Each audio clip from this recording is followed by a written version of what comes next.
Congress party ने फिर एक बार अपनी पुरानी पद्धति को आजमाते हुए बातों को तोड़ मरोड़ कर और सत्य को असत्य के कपड़े पहनाकर समाज में भ्रांति फैलाने का एक कुत्सित प्रयास किया है। तो अभी आपने सुना कि किस तरह से अमित शाह, जो कि गृह मंत्री भी हैं, उन्होंने अपने बयान पर जो कल संसद में उन्होंने दिया था उसके लिए सफाई दी।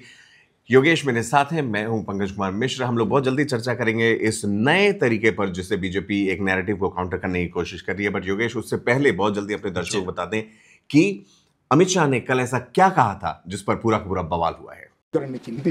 मान्यवर, अभी एक फैशन हो गया है, अम्बेडकर अम्बेडकर अम्बेडकर अम्बेडकर अम्बेडकर अम्बेडकर। इतना नाम अगर भगवान का लेते हैं तो 7 जन्मों तक स्वर्ग मिल जाता। तो अच्छी बात है ना। सुनिए ना, आप सुनिए ना, मैं बताता हूं। हमें तो आनंद है कि अम्बेडकर का नाम लेते हैं। अम्बेडकर का नाम अभी 100 बार ज्यादा लो, परंतु साथ अर्थ में अम्बेडकर जी के प्रति आपका भाव क्या है ये मैं बताता हूं। मान्यवर, अम्बेडकर जी को देश की पहली कैबिनेट से इस्तीफा क्यों दे दिया? अम्बेडकर जी ने कई बार कहा कि अनुसूचित जातियों और जनजातियों से हुए व्यवहार से मैं असंतुष्ट हूं, सरकार की विदेश नीति से मैं असहमत हूं और आर्टिकल 370 से मैं असहमत हूं। इसलिए वो छोड़ना चाहते थे। उनको आश्वासन दिया गया, आश्वासन पूरा नहीं हुआ। उन्होंने इग्नोरेंस के चलते इस्तीफा दे दिया। और एक श्री BC रॉय ने पत्र लिखा कि अम्बेडकर और राजा जी जैसे 2 महानुभाव मंत्रिमंडल छोड़ेंगे तो क्या होगा। तो नेहरू जी ने उनको जवाब में लिखा है, राजा जी के जाने से तो थोड़ा बहुत नुकसान होगा, अम्बेडकर के जाने से मंत्रिमंडल कमजोर नहीं होता है। मान्यवर, ये विचार जो खड़गे जी कह रहे हैं ना, क्या आपत्ति है? जिसका विरोध करते हो उसका वोट के लिए नाम देना कितना उचित है? क्योंकि अब अम्बेडकर जी को मानने वाले पर्याप्त संख्या में आ गए हैं, इसलिए आप अम्बेडकर अम्बेडकर कर रहे हो। तो योगेश, ये जो पूरा का पूरा मामला अमित शाह के कल के बयान से और आज तक में हमने देखा 24 घंटे में बहुत ही नए तरीके से, मैंने ऐसे पहले बीजेपी को कभी नहीं देखा है कि किसी controversy, quote and quote controversy को वो क्लैरिफाई करने के लिए प्रेस कॉन्फ्रेंस करे। बिल्कुल, ये देखना होगा। आज 25 मिनट के लगभग अमित शाह ने प्रेस कॉन्फ्रेंस की और मुझे पिछली बार याद नहीं है कि अमित शाह कब प्रेस कॉन्फ्रेंस करने जो है वो मीडिया के सामने आए थे। और आज प्रेस कॉन्फ्रेंस 25 मिनट की प्रेस कॉन्फ्रेंस में उन्होंने जहां पर ये बातें कही कि जो हमने बयान भी सुनाया कि तोड़ मरोड़ कर ये बयान किया गया है, उपलब्धियां उन्होंने बताई कि हमने बाबा साहब अम्बेडकर के लिए क्या क्या किया है, स्मारक बनाए हैं और चीज़ें, तमाम चीज़ें उन्होंने गिनाई हैं। और कांग्रेस के ऊपर भी उन्होंने वार किया है। किरण रिजिजू उस प्रेस कॉन्फ्रेंस में मौजूद थे, अमित शाह के साथ JP नड्डा मौजूद थे, अश्विनी वैष्णव वो भी उसके साथ मौजूद थे, अमित शाह खुद मौजूद थे। तो इससे हम अंदाज़ा लगा सकते हैं कि उन्होंने जो शब्द कहे लोकसभा के अंदर कल और जो बातचीत उन्होंने कही, वो उसे लेकर किस तरह का पूरा बवाल आज दिन भर जो है वो चलता रहा पूरे मीडिया पर, सोशल मीडिया पर। हालांकि कल से ही लोग अटैकिंग मोड में थे अमित शाह के इस बयान को लेकर। हालांकि उन्होंने फिर आज बार बार कहा है, और बड़ी हैरानी की बात है कि विनती करता हूं मीडिया से, इस तरह के शब्दों का उन्होंने इस्तेमाल किया कि मेरा पूरा बयान दिखाया जाए। तो वो बयान, हालांकि ये मानना होगा कि जो सोशल मीडिया का ज़माना है, कट पेस्ट का ज़माना है, कहाँ से क्या काट दिया जाता है, उसका खामियाजा भुगतना ज़्यादातर पड़ रहा है। बिल्कुल। अमित शाह का पूरा बयान अगर आप सुनेंगे तो उन्होंने जो शुरू में बात कही वो शायद वहाँ पर वो फंस गए, जो उन्हें वो इतने कैजुअल तरीके से और एक आम लहजा, बहुत सटायर वाले लहजे में वो बात नहीं कहनी चाहिए थी कि इतने साल से अम्बेडकर अम्बेडकर अम्बेडकर कर रहे हैं, अगर भगवान का नाम लिया होता तो जैसा कि हमने स्वर्ग में जगह मिल गई। तो वही उनको एक तरह से उल्टा पड़ गया उतने ही पोर्शन को लेके। अगर हालांकि उसके पूरे बयान को, उनके आगे की बात सुनेंगे तो उन्होंने वहाँ पर अटैकिंग मोड में पूरे रहे वो कि कांग्रेस की जब पहली कैबिनेट थी नेहरू, कैसे अम्बेडकर को इस्तीफा देना पड़ा, क्यों इस्तीफा देना पड़ा, हमने क्या किया, वही सारी चीज़ें उन्होंने बताया है कि अम्बेडकर को मानने वाले लोग संसद में बहुत आ गए हैं, तो इसलिए अब कांग्रेस वोटों के लिए अम्बेडकर कर रही है। लेकिन पास्ट में क्या अम्बेडकर के साथ कांग्रेस ने किया, वो तमाम चीज़ें उन्होंने बोली। और वही उन्होंने प्रेस कॉन्फ्रेंस में भी कहा कि मेरा पूरा बयान सुनाया जाए। लेकिन वो पोर्शन शुरू का मुश्किल से 15-20 सेकंड के आसपास का जो वो पोर्शन था जिसमें उन्होंने एक अलग लहजे में अम्बेडकर का नाम लेते हुए अटैक करने की कोशिश की, वो उन पर भारी पड़ गया। और वो इतना भारी पड़ गया कि वही बात है कि आज खुद उन्हें आकर मीडिया के सामने सफाई पेश करनी पड़ी है। बिल्कुल, जैसा मैंने कहा कि बहुत ही अनऑर्थोडॉक्स तरीका है ये बीजेपी का। ऐसा कम हुआ है, बहुत कम हुआ है जहां पर बीजेपी खुद अपनी किसी कमी पर बाहर आकर निकलती है और प्रेस से बातचीत करती है। 2-3 चीज़ें और मैं यहाँ पर योगेश आपसे जानना चाहूँगा। अमित शाह ने कांग्रेस का नाम तकरीबन 60 से 70 बार इस 25 मिनट के प्रेस कॉन्फ्रेंस में लिया है। कुछ समय के बाद मैंने काउंट भी छोड़ दिया था। हालांकि उन्होंने एक ये तय था और जो एक स्ट्रेटेजी होती है कि भाई strike the iron when it is hot, और वहीं चोट करो जहां सबसे ज्यादा असर हो। कांग्रेस का नाम लिया, जबकि भीम आर्मी जो कि अंबेडकर की एक तरीके से रिप्रेजेंटिंग पार्टी मानी जाती है, कांग्रेस वहां पर भी उनका लोकसभा में भी उनका रिप्रेजेंटेशन है, उनका उन्होंने कभी नाम नहीं लिया। वो भी काफी क्षुब्ध है इस चीज से।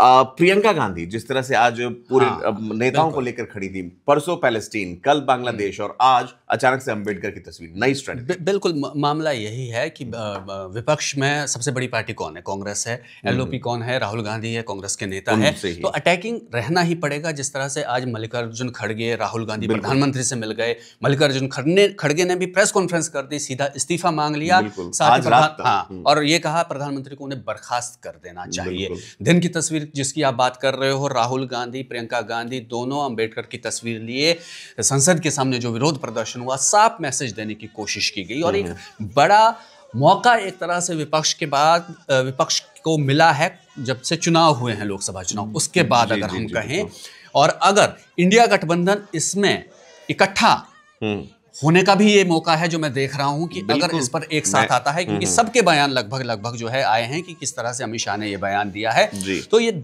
एक मौका दे दिया अमित शाह ने। वो जाने अनजाने या कहे कि वो गलत तरीके से, जैसा भी आरोप लगाया जा रहा है, पेश किया गया। क्योंकि लोकसभा चुनाव के अंदर भी जो संविधान को बदलने की बात हो रही थी, रिजर्वेशन पर बात होती थी, उसी नैरेटिव के ऊपर लोकसभा का चुनाव हुआ, जिसका खामियाजा भारतीय जनता पार्टी को भुगतना पड़ा।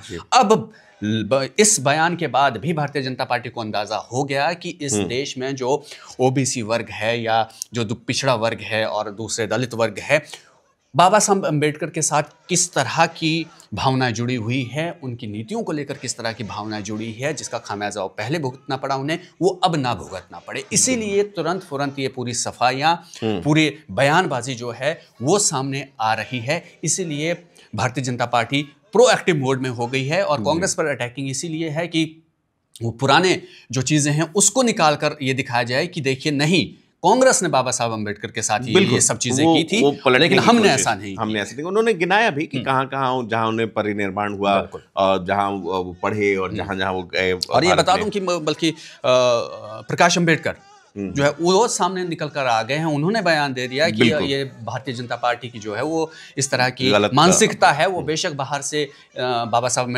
अम्बेडकर का गुणगान करती है, भारत रत्न दे दिया, ये भी गिना दिया भारतीय जनता पार्टी ने, लेकिन असली मकसद उनका यही है कि रिजर्वेशन को खत्म कर दिया जाए या दूसरी चीजों को जो है संविधान में बदलाव कर दिया। आज एक्चुअली अमित शाह उन्हीं आरोपों को कांग्रेस पर लगा रहे थे जो कांग्रेस आज से 6 महीने पहले लोकसभा चुनावों में इन पर लगा रही थी। बिल्कुल, कि वो एंटी ओबीसी हैं, एंटी SC ST हैं और रिजर्वेशन खत्म हो जाएगा।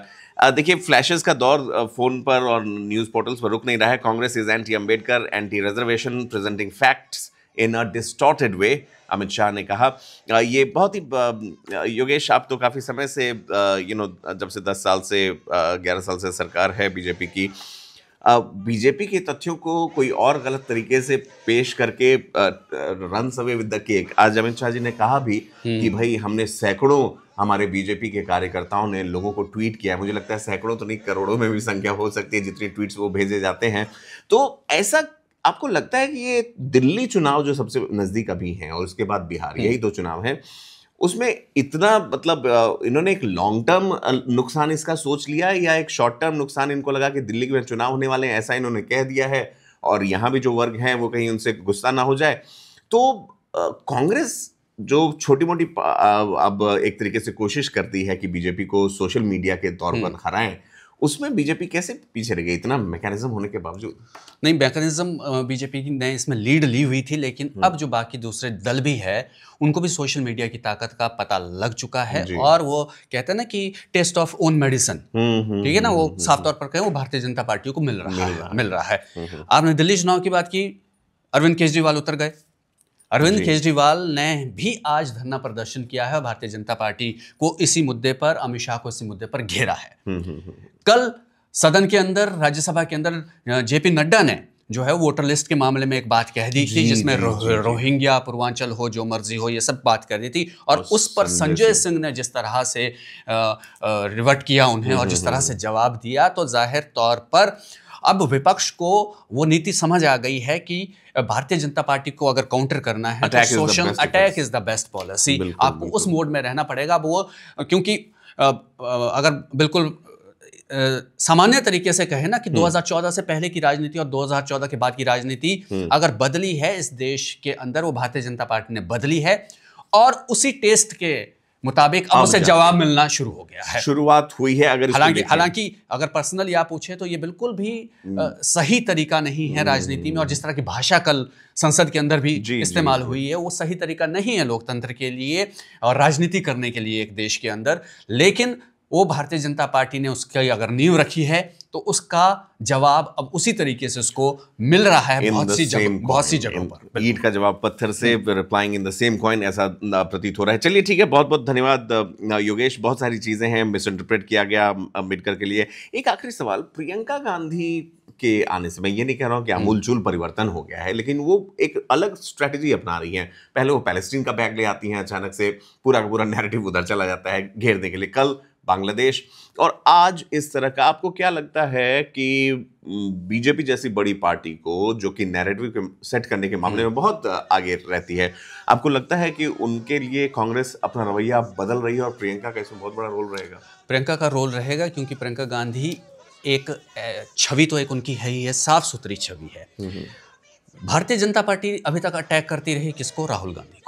उनको क्या क्या नाम से उन्होंने पुकारा, या उनके मीम किस तरह के बने, और जो कट पेस्ट की राजनीति जो मैं बोल रहा हूँ कि बयान कहाँ से काट कर सोना निकालो, कहाँ से निकाल दिया गया, वो बयान भी इसी तरह से भारतीय जनता पार्टी ने सर्कुलेट किया और आज तक उसको बोला जाता है, क्योंकि बयान कुछ अलग तरह का था। तो उसका खामियाजा आज इनको भुगतना पड़ा कि इनके बयान को भी उसी तरह से काट छांट कर दिया गया। प्रियंका गांधी के खिलाफ अटैकिंग मोड में महिला है, साफ सुथरी छवि है, किसी तरह के आरोप नहीं है उनके पति के खिलाफ। ठीक है, जो भी चीजें बोलते रहेंगे, लेकिन पर्सनली उनके अटैक के ऊपर अटैक भारतीय जनता पार्टी उस लेवल पर नहीं कर सकती है। और प्रियंका गांधी जाहिर तौर पर जानती हैं कि कौन सा नैरेटिव कैसे सेट करना है, जो 2-3 चीजें आपने बताई है जो उन्होंने किया है, और मीडिया में कैसे जाना है, मीडिया की अपनी तरफ कैसे आकर्षित करना है, सोशल मीडिया के ऊपर कैसे बहस को तैयार करना है, उस चीज़ को प्रियंका गांधी मुझे लगता है कि वो धीरे धीरे देख रही हैं और उसमें वो कामयाबी भी हासिल करती रही। और अभी बल्कि किसी ने कहा था, सोशल मीडिया पे भी चल रहा था कि अब एक और बैग जो है वो मणिपुर वाला प्रियंका गांधी को टांग कर जो है वो संसद में आ जाना चाहिए। तो 2 विदेशी मुद्दों को उठाया है और प्रियंका गांधी ज्यादातर हम देखेंगे कि जब संसद के बाहर अंदर भी बोल रही है, बाहर भी आ रही है, बेशक वो छोटी बाइट दे रही है मीडिया को, लेकिन कुछ ना कुछ कमेंट कर रही है। पेट्रियार्की वाली बात जो उन्होंने कही कि मुझे सरकार बताएगी कि मुझे क्या पहनना है। बिल्कुल, तो हर एक मुद्दे पे कुछ ना कुछ वो बोल रही हैं, तो वो मीडिया की अटेंशन सोशल मीडिया पर वो चीजें जाती हैं, जिसका फायदा जाहिर तौर पर वो कुछ ना कुछ कांग्रेस को राजनीति में होगा। बिल्कुल योगेश, बहुत बहुत धन्यवाद, और धन्यवाद हमारे दर्शकों का भी इस कार्यक्रम को देखने के लिए। एक चीज जो तय है कि इतने दिनों की गहमा गहमी के बाद पहले अडानी का मामला रहा, फिर और भी मुद्दे रहे,